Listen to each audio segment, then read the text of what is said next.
Money Rahim, welcome to another new blog. আজকে আমরা এসেছি মাহমুদপুর বাঘ বেড়ায়। এই বেড়া একটা ঐতিহাসিক বেড়া।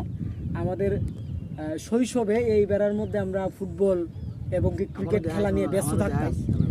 আর এখান থেকে আপনি সব কিছু পাবেন খুব কাছাকাছি। এদিকে দেখাও যে আমাদের কাছটি ব্রিজটা। ছোটোবেলা শৈশব খেলায় আমরা এই ব্রিজ থেকে লাফ দিতাম, নিচের দিকে পড়তাম। এই যে কি একটা বিনোদন আর কি একটা আনন্দ দিন ছিল, এই দিনগুলো এখন আর নেই। আর এদিকে আমরা দেখাতে যাচ্ছি যে স্কুলটা এখন দেখা যাচ্ছে না, একটু দূরে। তবে এই স্কুলটাতে আমাদের অনেক স্মৃতি জড়ানো মুক্তা পাতার মতো রয়েছে। এই স্কুলে যে কত স্মৃতি, কত হাজার কল্পনা জল্পনা এই স্কুল ঘিরে। আর আমরা এখন যেই জায়গাটায় এসেছি, পানিটা দাও কি চমৎকার একটা পানি। এই যে পানিটা আপনি এখানে মুখটা যদি ধুন, এই পানিতে আপনার অন্তরটা ঠান্ডা হয়ে যাবে। কি শীতল একটা বাতাস, ওয়াও, আমার অসাধারণ।